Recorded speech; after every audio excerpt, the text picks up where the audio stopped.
Safe score নিটে মোটামুটি ফিজিক্সে যদি বলা হয় 150, সেইটা করতে এই মোমেন্টে আমাদের স্ট্র্যাটেজি কি হতে পারে? এই হলে আমরা কিন্তু 42 to 45 কোশ্চেন কভার করে ফেলতে পারবো ম্যাক্সিমাম। এইবার যেহেতু আমরা এবার অপশন পাচ্ছি না, 45 খানা কোশ্চেন আলটিমেট তার মধ্যে কভার করতে হবে। এই স্ট্র্যাটেজিতে যদি করো, ইনিশিয়ালি যারা ডিলেতে স্টার্ট করেছো প্রিপারেশন, যাদের ক্ষেত্রে কনফিডেন্সটা একটু লো মনে হচ্ছে, আমি আবার বলছি যে ফর্মুলা ওরিয়েন্টেড লাস্ট মোমেন্টে কিছু মানে চ্যাপ্টার করলেও করতে হবে তোমাকে। সব চ্যাপ্টার একদম প্রপার গ্রিপে নেবো সেটা কিন্তু নিট অতটা ডিমান্ড করে না। নন নেসেসারিলি তোমাকে একদম ডেপ থেকে সব কটা টপিক কভার করতে হবে, তবেই তুমি ফেস করতে পারবে কোশ্চেন ফেস করার অনেক চান্স বেশি থাকে এখানে। Hello everyone, welcome to favourite channel PrepMate NEET. আমি তোমাদের কেয়ার স্যার। আজকে একটা স্ট্র্যাটেজি নিয়ে ডিসকাস করতে এসেছি, যেটাতে বেসিক্যালি যারা একটু প্রেসারে আছো এই মোমেন্টে, নিট একদম সামনে, সো যাদের ক্ষেত্রে এই কনফিডেন্সটা একটু লো ফিল হচ্ছে যে আমি তো স্টার্ট করেছি লেটে, বা এই মোমেন্টে প্রিপারেশনটা একটু উইক মনে হচ্ছে, নিজের উপর কনফিডেন্স একটু লো ফিল করছে, তাদের জন্য, তাদের সাপোর্টে আমি এই ভিডিওটা বানাচ্ছি।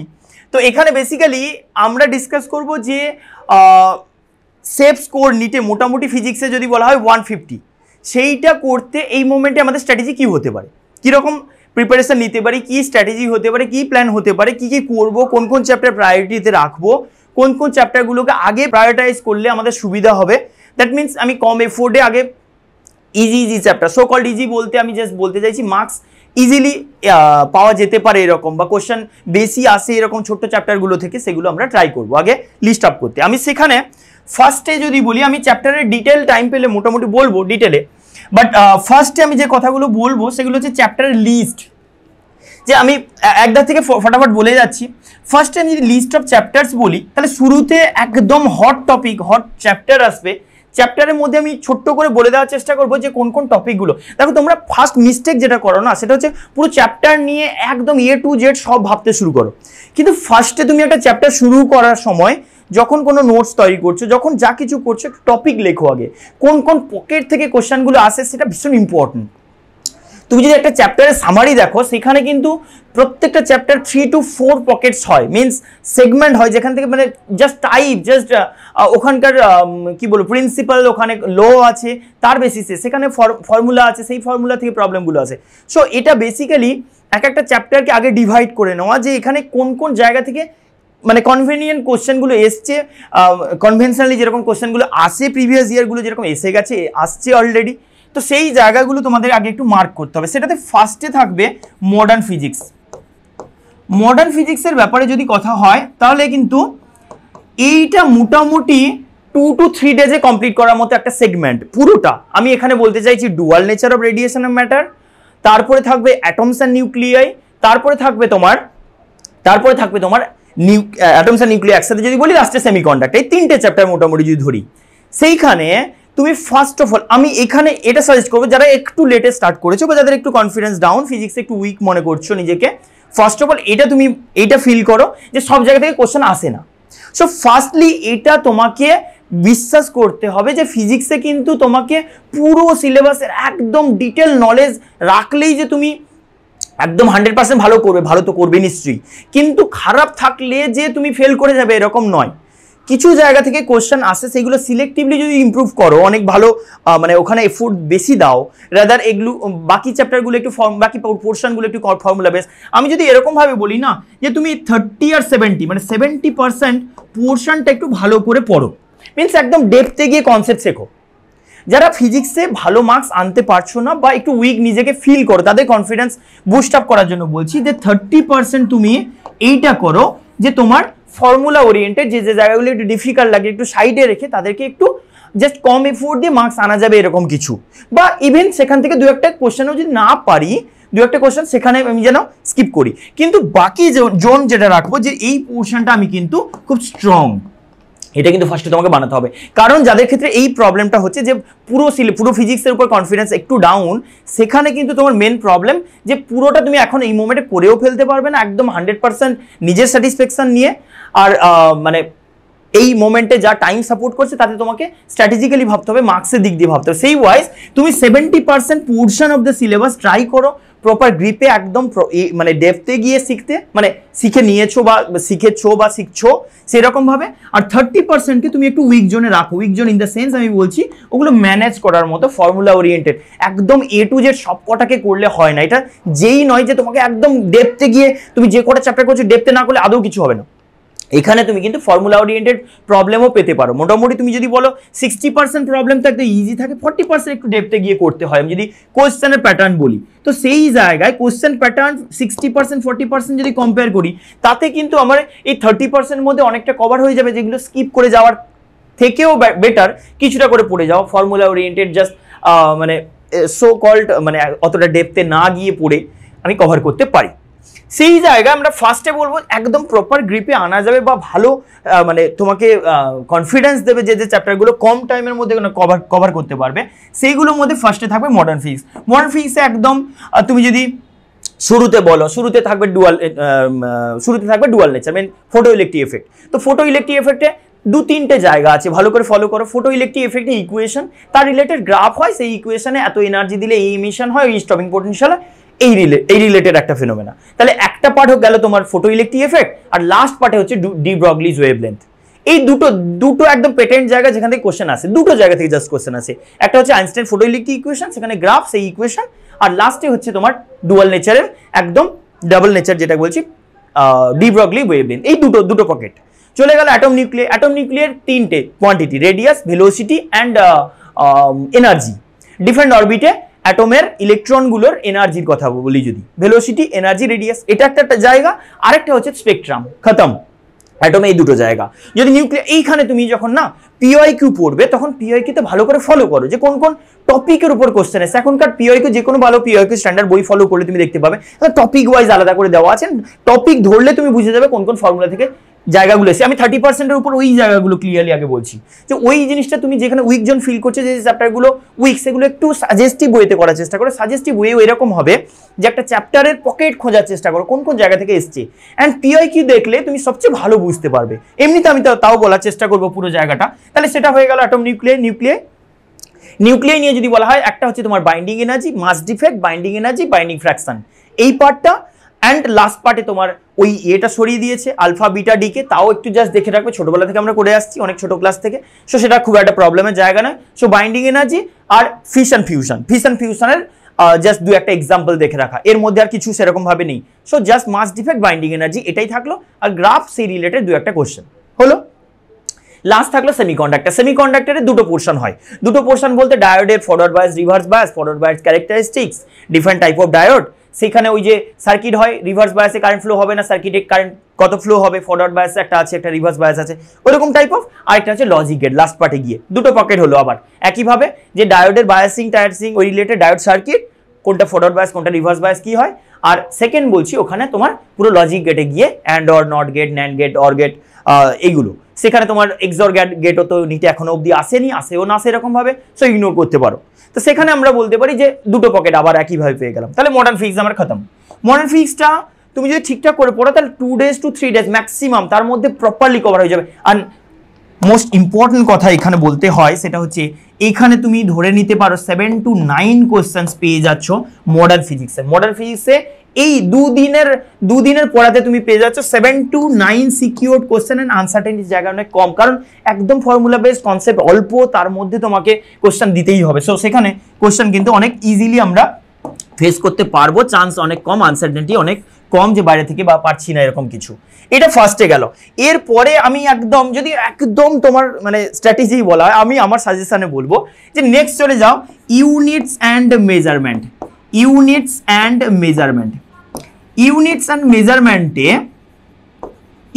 মেজারমেন্টে ফার্স্টে তুমি কথা বলবে যে কি কি জায়গা থেকে কোশ্চেন আসে, কত ছোট্ট একটা টপিক, তার মধ্যে তুমি 3টে কোশ্চেন মানে অলমোস্ট গ্যারান্টি দিয়ে দেওয়া যায় 3টে কোশ্চেন পাবে প্রত্যেকটা ইয়ার মিলিয়ে দেখো। সেখানে তুমি ওয়েটেজ দেখলে বুঝতে পারো 3টে কোশ্চেন এখানে কমন পেয়ে যাবে, মানে কমনলি দেখা যায় প্রত্যেকটা ইয়ারে। ইউনিটস এন্ড মেজারমেন্টে ফার্স্টে থাকবে তোমার ডাইমেনশনের পকেট থেকে একটা কোশ্চেন, দেন থাকবে তোমার এরার অ্যানালিসিস, এরার অ্যান্ড যেটা তোমার সিগনিফিক্যান্ট ফিগার, খুব কম চান্স, মানে আসে না বলছি না, ওটা যেইতে একটু বেশি আসে, বাট নিটে সিগনিফিক্যান্ট ফিগার কম আসে, বাট ইগনোরেবল নয়, জিরো নয়, জিরো চান্স এরকম বলবো না, বাট এরার পার্টটা মোস্ট ইম্পর্টেন্ট। তুমি প্রিভিয়াস ইয়ারও দেখলে তুমি দেখতে পাবে প্রত্যেকটা ইয়ার পার্সেন্টেজ এরার দিয়ে ম্যাক্সিমাম কোশ্চেন আছে। সো এরার অ্যান্ড লাস্ট পার্টে দুটো ইনস্ট্রুমেন্ট নিয়ে কথা বলতে হবে। লাস্ট পার্টে দুটো ইনস্ট্রুমেন্ট বলতে স্ক্রিউ গজ ইনস্ট্রুমেন্টগুলো বলছি, স্ক্রিউ গজ অ্যান্ড ভার্নিয়ার ক্যালিপার্স। বাস এই তিনটে জায়গা থেকে তিনটে কোশ্চেন আছে মোস্ট অফ দ্য ইয়ারে, দেখবে তিনটে জায়গা থেকেই কোশ্চেন এসছে, তিনটে আলাদা করে কোশ্চেন এসছে। দেখো কত ছোট একটা চ্যাপ্টার, ডাইমেনশনে 2-3টে টপিক হয়, একটা ডাইমেনশন থেকে ইউনিট ফাইন্ড করা, কারোর আননোন কোয়ান্টিটির ডাইমেনশন ফাইন্ড করা, বা কোনো কোয়ান্টিটি দিয়ে তাদের মধ্যে রিলেশন ফাইন্ড করা, তিনটে টপিক হয়। এরার অ্যানালিসিস থেকে কোনো পার্টিকুলার ডেটা থেকে এরার ক্যালকুলেট করা, কোনো রিলেশনে ডিফারেন্ট কোয়ান্টিটি পার্সেন্টেজ এরার দিয়ে তার ওভারঅল পার্সেন্টেজ ক্যালকুলেট করা। স্ক্রু গজ আর ভার্নিয়ার ক্যালিপার্সে নিটে যেরকম টাইপের কোশ্চেন আছে মানে কনভেনশনাল ওই একই ফর্মে কোশ্চেন আছে, যে তোমার স্ক্রু গজ যদি হয় তাহলে পিচ দিয়ে কোশ্চেন থাকে, এতগুলো ডিভিশনস, লিস্ট কাউন্ট কত হবে বা একটা রিডিং দিয়ে সেটা রিলেটেড কোশ্চেন দেয়। আর ভার্নিয়ার ক্যালিপার্সে ওই একই রকম, একই, দুটো তো instrument almost similar. Relatively vernier callipers একটু ডিফিকাল্ট, পিওয়াইকিউ গুলো দেখলেই তুমি বুঝতে পারবে। নেক্সট চ্যাপ্টার যদি বলি, এটা গেল ইউনিটস এন্ড মেজারমেন্ট। নেক্সট আমরা যদি বলি তাহলে তোমার ফার্স্টে আসবে কাইনেমেটিক্স। কাইনেমেটিক্স থার্ড টপিক হচ্ছে আমাদের। কাইনেমেটিক্স নিয়ে যদি কথা হয়, কাইনেমেটিক্সে ফার্স্টে আমাদের জানতে হবে কোন কোন জায়গা থেকে কোশ্চেন আছে। কাইনেমেটিক্স খুবই ছোট্ট একটা জায়গা, তুমি ভাবো হয়তো অনেক কিছু আছে, কিন্তু জায়গা যদি কনসিডার করো, হ্যাঁ ভ্যারাইটির কোশ্চেন আছে, আমি বলছি না যে কোশ্চেন ভ্যারাইটি আছে না, কিন্তু জায়গা খুবই অল্প। সেটা হচ্ছে একটা হচ্ছে তোমার একদম ইকুয়েশন বেসড, এখান থেকে তুমি 2 to 3 কোশ্চেন্স নিয়ে নিতে পারো, 2 থেকে 3 কোশ্চেন্স পেয়েই যাবে। দুটো জায়গা থেকে কোশ্চেন আছে, একটা হচ্ছে ইকুয়েশন বেসড, একটা হতে পারে যেটা হচ্ছে ওই V equals to DS DT, S is equals এইটা বললাম DS DT, A equals to DV DT, বা এর উল্টোগুলো ইন্টিগ্রেট করে বের করা। টাইমের সাথে ভেলোসিটি রিলেশন, ডিস্টেন্সের সাথে ভেলোসিটি রিলেশন, অ্যাক্সিলারেশনের সাথে ডিস্টেন্সের রিলেশন, ওইটা একটা ডিফারেন্সিয়েশন দিয়ে রিলেশন হয়। আর একটা ইকুয়েশন বেসড হয়, ইকুয়েশনস অফ মোশন বলতে ইউনিফর্মলি অ্যাক্সিলারেটেড মোশনের আন্ডারে যতগুলো পড়ে তার আন্ডারে আবার পড়ে যায় গ্র্যাভিটির আন্ডারে মোশন। সো হয়ে গেল তোমার কাইনেমেটিক্সের পার্ট। ইকুয়েশন অফ মোশন বললেই আমার এইটার পার্ট কমপ্লিট। হ্যাঁ, এখানে শুরুর দিকে আরেকটা জিনিস করার কথা ছিল, সেটা হচ্ছে তোমার অ্যাভারেজ ভেলোসিটি, অ্যাভারেজ ডিসপ্লেসমেন্ট, সেই ব্যাপারটা। আর এই ডিফারেন্সিয়েশন ইন্টিগ্রেশন দিয়ে এটা একটা, আর ইকুয়েশন বেসড। হ্যাঁ, মোস্ট ইম্পর্টেন্ট, অ্যান্ড গ্রাফ যেন মনে থাকে, গ্রাফ। এই হলে আমাদের কাইনেমেটিক্স কমপ্লিট। আমি কিন্তু লজ অফ মোশনে ঢুকিনি, কাইনেমেটিক্স নিয়ে বলছি। জাস্ট কাইনেমেটিক্সে এই কটা জিনিস করলেই আমাদের ফার্স্ট পার্ট কমপ্লিট হয়ে গেল। এবার কাইনেমেটিক্সের পরে আমি চলে যাব 11 এগুলো। নেক্সট বলছি গ্র্যাভিটেশন, একদম ইজি একটা চ্যাপ্টার। গ্র্যাভিটেশন 4th চ্যাপ্টার বলছি। গ্র্যাভিটেশন যদি বলি, গ্র্যাভিটেশনে ফার্স্টে আমাদের জানতে হবে যে একদম নিউটন ল অফ গ্র্যাভিটেশন থেকে ফোর্স ওই রিলেটেড ব্যাপার স্যাপার, মিডিয়াম ইন্ডিপেন্ডেন্ট, এই সেই টুকটাক। তারপরে থাকবে, এখানে থাকবে তোমার intensity and potential, intensity of gravitational field, intensity and potential gravitational potential, আর থাকবে তোমার পোটেনশিয়াল এনার্জি। এটা একটা পার্টে গেল। তারপরে মোস্ট ইম্পর্টেন্ট আরেকটা জায়গা থাকছে, যেটা হচ্ছে ভ্যারিয়েশন অফ জি। প্রচুর কোশ্চেন আছে ভ্যারিয়েশন অফ জি, প্রত্যেকটা ইয়ারে ধরে রাখতে পারো, ওখান থেকে একটা কোশ্চেন চলেই আসবে। সো ভ্যারিয়েশন অফ জি, জি এর ভ্যারিয়েশন একটা। তারপরে হচ্ছে তোমার স্যাটেলাইট মোশন, থার্ড পার্টে থাকবে স্যাটেলাইট, তার motion, satellite and escape velocity. স্যাটেলাইটে কি কি থাকবে? টাইম পিরিয়ড থাকবে, অরবিটাল ভেলোসিটি থাকবে, আর এনার্জি থাকবে একইভাবে অ্যাটমের মতো।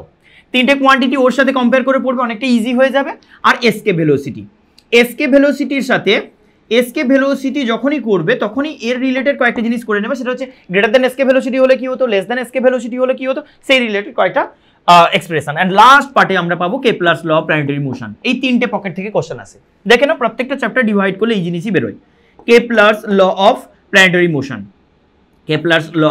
মোশন, দুটো সেকেন্ড অ্যান্ড থার্ড ল করলেই আমাদের কাজ হয়ে যায়। সেকেন্ড লতে এরিয়াল ভেলোসিটি কনস্ট্যান্ট, সেম টাইমে সেম এরিয়া কভার করবে, আর T square proportional to R cube third law, ওখান থেকে কোশ্চেন আসে। দুটো হয়ে গেল গ্র্যাভিটেশন। এরপরে আমরা চলে যাব যদি আমি ইয়েতে বলি ক্লাস 12-এ, এরপরে আমার সাজেস্টিভ টপিক যেটা হবে এসি।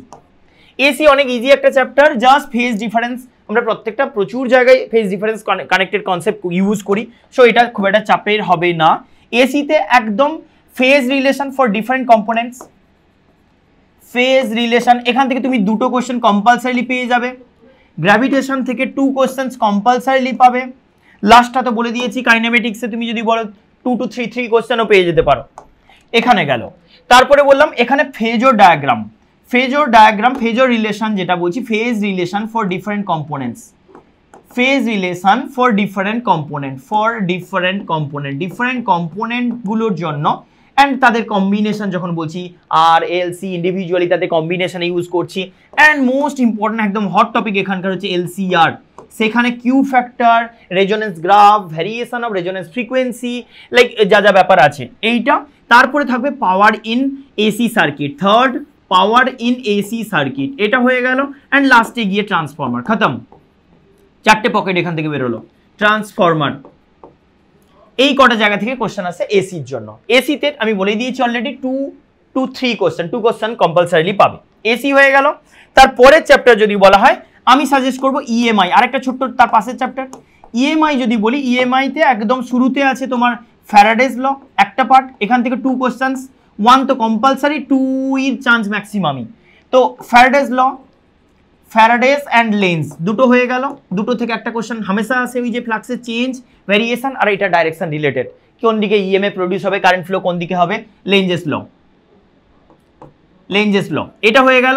আর এরপরে তোমার ইন্ডাক্টর আছে, inductor and energy stored in an inductor, like এই ব্যাপারগুলো। এটা আবার দুটো পকেট বলতে এখান থেকে একটা কোশ্চেন আসে আর এখান থেকে একটা কোশ্চেন আসার চান্স আছে।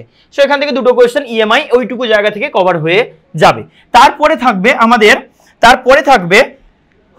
নেক্সট যদি চলে যাই তাহলে রে অপটিক্সে চলে যাব। দেখো রে অপটিক্সে অনেকের ভয় থাকে, বাট অনেস্টলি যদি বলি রে অপটিক্সের তুমি ভ্যারাইটি যদি দেখো খুবই কম, কিন্তু একদম প্রিজম পার্ট থেকে কোশ্চেন আসতে পারে। রে অপটিক্সে তুমি ধরে রাখতে পারো 3 to 4 কোশ্চেন রে অপটিক্সে পেয়ে যাবে। অ্যান্ড জায়গা কিন্তু খুব সিলেক্টিভ, বেসিক জায়গা থেকে রে অপটিক্সে কোশ্চেন আসে না, প্রিজম থেকে কোশ্চেন আসে। সেকেন্ড আসতে পারে লেন্স মেকার্স ফর্মুলা, ওই যে ডিফারেন্ট মিডিয়ামে পুট করলে কীরকম হবে, লেন্সকে কাট করলে কি হবে, লেন্সকে কম্বাইন করলে কীরকম হবে, লেন্স ফর্মুলা, লেন্স রিলেটেড যত অ্যাপ্লিকেশন, এটা হয়ে গেল। তারপরে তোমার থাকবে অপটিক্যাল ইনস্ট্রুমেন্ট, থার্ড পার্টে। অপটিক্যাল ইনস্ট্রুমেন্টে যদি বলি তাহলে তোমার মাইক্রোস্কোপ, টেলিস্কোপ, ওই 4টে ফর্মুলা 4টে কেসের জন্য হয়, সেইগুলো ইউজ করলে এমনি হয়ে যাবে। জাস্ট কনসেপ্টটা বুঝে নিয়ে তুমি যদি অ্যাপ্লিকেশন করো দেখবে জাস্ট ওই 5-6 রকমের প্রবলেম হয়, তাতেই তোমার কভার হয়ে যাবে। Optical instrument complete.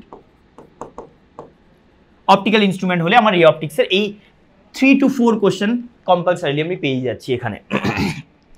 তারপরে কিন্তু এবার একটু স্ট্রং জায়গা ঢুকতে হবে। আমি সেখানে ফার্স্টেই বলবো ইলেকট্রোস্ট্যাটিক্সে যদি তুমি ভাবো ফার্স্টে 6 to 7 কোশ্চেন তুমি ধরে রাখতে পারো, 5 to 6 কোশ্চেন তো কম্পালসারি একদম। ইলেকট্রোস্ট্যাটিক্স যদি বলা হয়, ইলেকট্রোস্ট্যাটিক্সে ফার্স্টে একদম শুরুর দিকে কুলম্বস ল, এই related phenomena, medium dependence, dielectric constant, ডাইলেকট্রিকের ইফেক্ট, এই ব্যাপার স্যাপার। তারপরে তোমার থাকবে গস ল, ডাইপোল, সেই রিলেটেড। তাহলে ফার্স্টে চার্জেস অ্যান্ড ফিল্ড চ্যাপ্টারে এটা হয়ে গেল, মিডিয়াম ডিপেন্ডেন্সি, কুলম্বস ল।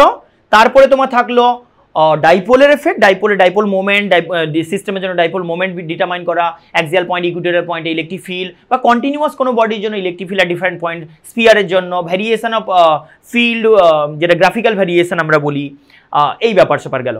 আর লাস্টে গিয়ে তোমার গস ল অ্যাপ্লাই করে কিন্তু এখন অনেকটা ইম্পর্টেন্ট। গস ল ডিরেক্টলি বলে আসে কত ফ্লাক্স বেরোবে, ইলেকট্রিক ফিল্ড ফর ডিফারেন্ট যে কটা অ্যাপ্লিকেশনস আছে সেগুলো করেসপন্ডিং ইলেকট্রিক ফিল্ড কী হবে। তারপরে থাকবে পোটেনশিয়ালের ক্ষেত্রে পোটেনশিয়াল, এটা ইলেকট্রোস্ট্যাটিক্সে তাহলে আমাদের দুটো চ্যাপ্টার থাকছে, চার্জেস অ্যান্ড ফিল্ড। এখানে দুটো প্যাকেট বললাম, দুটো পকেট বলতে যেটা বলে দিলাম। সেকেন্ড থাকবে তোমার পোটেনশিয়াল অ্যান্ড ক্যাপাসিটার, এটারও দুটো পকেট, এর 3টে পকেট, এর দুটো পকেট। এর দুটো পকেটে ফার্স্টে থাকবে পোটেনশিয়ালে E V relation, E is equals to minus d V d x, এই রিলেশন দিয়ে একটা আসে, আর না হলে del V potential difference equals to minus E dot d x integration. ক্যাপাসিটারের ক্ষেত্রে ডিফারেন্ট কম্বিনেশন অনেকগুলো জায়গা আছে, একদম ডাইলেকট্রিক ইনসার্ট করলে ক্যাপাসিটি কি এফেক্ট পড়ে, কম্পোজাইট ডাইলেকট্রিক করলে কি হয়, এইভাবে ডাইলেকট্রিক মানে এরিয়া ওয়াইজ ব্রেক করলে, থিকনেস ওয়াইজ ব্রেক করে কম্পাইল করলে কীরকমভাবে ডাইলেকট্রিক কনস্ট্যান্ট হয়। তারপর ডাইলেকট্রিকে ইনসার্ট করা হয় যদি ব্যাটারির সাথে কানেক্টেড থাকতে ব্যাটারি রিমুভ করে দিয়ে, ব্যাটারি ডিসকানেক্ট করে দিয়ে দেন ডাইলেকট্রিক ইনসার্ট করছো, এই রিলেটেড ব্যাপার স্যাপার। এনার্জি ডিসচার্জিং, মানে যদি কোনো একটা চার্জ ক্যাপাসিটারের সাথে অ্যানাদার চার্জ ক্যাপাসিটার কানেক্ট করা হয়, সেখানে তোমার রিডিস্ট্রিবিউশন অফ চার্জে কত চার্জ ফ্লো হবে, এনার্জি লস কত হবে, সেটা একটা। তারপরে তোমার লাস্ট পার্টে একদম combination of capacitor equivalent capacity related সেই ব্যাপার। তো এখানে থাকবে লাস্ট ক্যাপাসিটার একটা। তো এখানে দুটো পকেট, এর জন্য মোটামুটি 3টে পকেট আমরা দেখে ফেলেছি অলরেডি। তারপরে থাকবে কারেন্ট ইলেকট্রিসিটি। আমি সাজেস্ট করবো কারেন্ট ইলেকট্রিসিটি একটু ভালো করতে, কারণ হচ্ছে 9-10 থেকে আমরা কারেন্ট ইলেকট্রিসিটি অনেক ভালো করেই শিখি। সো সেখানে সেই বেসিক কনসেপ্টটা আছে। কারেন্টের সাথে যদি আমি বলি, ইলেকট্রিসিটি যদি বলি, ইলেকট্রিসিটি নিয়ে যদি কথা হয়, তাহলে ফার্স্টে যেটা থেকে কোশ্চেন আসবে, এখানে 3 কোশ্চেন তুমি ধরে রাখতে পারো আসবেই, 3 to 4 কোশ্চেন রাদার আসবে। ফার্স্টে থাকবে ড্রিফট ভেলোসিটি রিলেটেড প্রবলেম। সেকেন্ডে থাকবে তোমার ছোট্ট করে এখানে একটা টপিক, ওই যে resistivity change, material, conductor, insulator, semi conductor, এই যে ব্যাপারটা হিটিং এফেক্ট যেটা থাকে, টেম্পারেচার কোএফিশিয়েন্ট অফ রেজিস্ট্যান্স, সেই রিলেটেড। তোমার কালার কোডিং তো আউট হয়ে গেছে, সিলেবাস থেকে হয়ে গেল। নেক্সট টপিক হচ্ছে তোমার মিটার ব্রিজটা ইম্পর্টেন্ট, যেহেতু পোটেনশিওমিটারটা বাদ গেছে ইনস্ট্রুমেন্টের মধ্যে, মিটার ব্রিজটা একটু ভালো করে রাখতে হবে। মিটার ব্রিজ করে নিলে সেকেন্ড পার্টটা কমপ্লিট হয়ে গেল। কালার কোডিং নেই, আর বাকি থাকলো তোমার পাওয়ার ইন ইলেকট্রিক সার্কিট। ফার্স্টে ড্রিফট ভেলোসিটি থেকে একটা প্রবলেম, মিটার ব্রিজ বা ওই রিলেটেড প্রবলেম থেকে একটা, আর কিরচফস ল এর অ্যাপ্লিকেশন থেকে সার্কিট ওরিয়েন্টেড প্রবলেম থাকতে পারে। অবভিয়াসলি ইকুইভ্যালেন্ট রেজিস্ট্যান্সের জন্য তো প্রবলেম সলভ করতে হবে। থার্ড হলো তোমার power and equivalent resistance, power in রেজিস্টারের জন্য ওয়াটেজ, পাওয়ার, এই রিলেটেড যা ফেনোমেনা আছে। অ্যান্ড লাস্ট করলে আমাদের মোটামুটি ফার্স্ট টার্গেট কমপ্লিট হয়ে যাবে, যে তোমার যদি মোটামুটি এই কটা চ্যাপ্টার করা হয়, তাতে ধরে রাখতে পারো 40 খানা কোশ্চেন অ্যাটেম্প করতে পারবে তুমি। 40 খানা কোশ্চেন যদি অ্যাটেম্প করতে পারো, তার মধ্যে 37-38 খানা যদি ঠিক হয়, যদিও একটু অ্যাটেম্প বাড়াতে হবে, কিন্তু এর মধ্যে থেকে তুমি ধরে রাখতে পারো 40 খানা কোশ্চেন কমন পেয়ে যাবে। কমন মিনস এই চ্যাপ্টার থেকে কভার হবে। লাস্ট যেটা ইম্পর্টেন্ট করতে হবে সেটা হচ্ছে ম্যাগনেটিক ইফেক্ট অফ কারেন্ট। এইটাতে তোমার অনেক কটা জিনিস আছে, একদম শুরুতে বার্নস ল, তারপরে তোমার magnetic field due to circular loop, axial পয়েন্টে ম্যাগনেটিক ফিল্ড, সলিনয়েড, যেটা অ্যাম্পিয়ার সার্কিটের ল দিয়ে ডিটারমাইন করতে হয়, সলিনয়েডের জন্য ম্যাগনেটিক ফিল্ড, ঠিক কোনো রডের জন্য কারেন্ট ক্যারিং কোনো সিলিন্ড্রিক্যাল কন্ডাক্টরের জন্য তার অ্যারাউন্ডে ম্যাগনেটিক ফিল্ড, এই রিলেটেড একটা পার্ট গেল। তারপরে force on a current carrying wire, torque on a current carrying loop, force between two parallel current carrying wire. Last পার্টে তোমার moving coil galvanometer and conversion of galvanometer to voltmeter আর ammeter. এটা হয়ে গেল, এইটা হলো এই চ্যাপ্টারটা একটু ওয়েটেজ বেশি, 3 to 4 কোশ্চেন এখানেই চলে আসে। আর লাস্ট পার্টে এইটারই সেকেন্ড পার্ট যেটা আছে, সেটা হচ্ছে ম্যাগনেটিজম এন্ড ম্যাটার। সেখানে তোমার এখন যেহেতু তোমার আর্থ ম্যাগনেটিজম বাদ দিয়ে দিয়েছে, সো শুরুর দিকে ওই কারেন্ট ক্যারিং লুপের জন্য ম্যাগনেটিক মোমেন্ট, সার্কুলার লুপের জন্য অরবিটাল ইলেকট্রনের জন্য ম্যাগনেটিক মোমেন্ট বা magnetic field at the centre, এটা আছে। আর হচ্ছে তোমার মেটেরিয়ালে যে পারমিয়েবিলিটি, ম্যাগনেটিক সাসেপ্টিবিলিটি, যেটা বলি ম্যাগনেটিক সাসেপ্টিবিলিটি, পারমিয়েবিলিটি, ম্যাগনেটাইজেশন, এই রিলেটেড কোয়ান্টিটিগুলো যেগুলো বলি, কোন কোন মেটেরিয়ালের জন্য classification and temperature dependence, that's it. এই করলে আমাদের মোটামুটি ম্যাক্সিমাম পার্টটা কভার হবে। তারপরে লাস্ট যদি করো এসএইচএমটা কভার করতে পারো। এই হলে আমরা কিন্তু 42 to 45 কোশ্চেন কভার করে ফেলতে পারবো ম্যাক্সিমাম। এইবার যেহেতু আমরা এবার অপশান পাচ্ছি না, 45 খানা কোশ্চেন আলটিমেট তার মধ্যে কভার করতে হবে, সেখানে তোমার একটু কম হবে, এটা 40, কিন্তু তারপরে অ্যাডিশনাল যে কটা ইজি চ্যাপ্টার থাকছে, 11 অলমোস্ট কভার হয়ে গেছে, শুধু রোটেশন আর লজ অফ মোশন বাকি থেকে গেছে। আর 12-এ যদি 11-এ আর তোমার ফ্লুইডটা বাকি থেকে গেছে, থার্মালটা বাকি থেকে গেছে, এইটা বাকি থেকে গেছে, 12টা অলমোস্ট পুরোটাই কভার হয়ে গেছে। এই স্ট্র্যাটেজিতে যদি করো, ইনিশিয়ালি যারা ডিলেতে স্টার্ট করেছো প্রিপারেশন, যাদের ক্ষেত্রে কনফিডেন্সটা একটু লো মনে হচ্ছে, আমি আবার বলছি যে ফর্মুলা ওরিয়েন্টেড লাস্ট মোমেন্টে কিছু মানে চ্যাপ্টার করলেও করতে হবে তোমাকে। সব চ্যাপ্টার একদম প্রপার গ্রিপে নেব সেটা কিন্তু নিট অতটা ডিমান্ড করে না, রাদার বেশি ডিমান্ড করে যে তুমি ফর্মুলা ওরিয়েন্টেড ইজি প্রবলেমও যদি করতে পারো, কিছু কেসে তুমি কিন্তু কভার করে ফেলতে পারবে। যেগুলো পড়ে যাবে সেগুলো হয়তো তুমি কমন পেয়ে যেতে পারো, বা সেই রিলেটেড প্রবলেম, সেই কনসেপ্টের প্রবলেম পেয়ে যেতে পারো। নন নেসেসারিলি কি তোমাকে একদম ডেপথ থেকে সব কটা টপিক কভার করতে হবে, তবেই তুমি ফেস করতে পারবে কোশ্চেন ফেস করার অনেক চান্স বেশি থাকে এখানে, যে জাস্ট একটু ফর্মুলা বেসড বা একটু প্র্যাকটিস যদি করি। অ্যান্ড অবভিয়াসলি এই লাস্ট মোমেন্টে এসে তোমাকে প্রচুর এক্সাম দিতে হবে, প্রচুর টেস্ট দিতে হবে, উইথ টাইম একদম বেঁধে দিয়ে দেখতে হবে কতটা প্র্যাকটিস করতে পারছো, কতগুলো টাইম, মানে কতটা টাইমে কতটা করতে পারছো। তার কারণ দেখো আবার সেই ব্যাক টু 45 খানা কোশ্চেন ইন 1 আওয়ার, অলমোস্ট 1 আওয়ারে বেশি টাইম ম্যানেজ করা পসিবল হবে না। স্পেশালি বায়ো অ্যান্ড কেমিস্ট্রিতে যেখানে কভার করে আসছো, তারপরে তোমার ফিজিক্সের জন্য খুব একটা টাইম বেশি থাকে না, কিন্তু স্ট্রিক্টলি প্রত্যেকটা সাবজেক্টের 1 আওয়ার মেনটেন করতেই হবে। তার মধ্যে কোনো ধরো বায়োতে 15 মিনিটস বাঁচলো, সেটাকে মানে এগুলোতে একটু বোনাস হিসেবে দিতে হবে, তাতে করে একটু হেল্প হবে, কিন্তু 1 আওয়ারের বেশি কোনোটাতে যাওয়া যাবে না। এই ছিল আজকে strategy. Thank you everyone. Next further কোনো মোমেন্টে আবার কোনো ফার্দার নতুন টপিক নিয়ে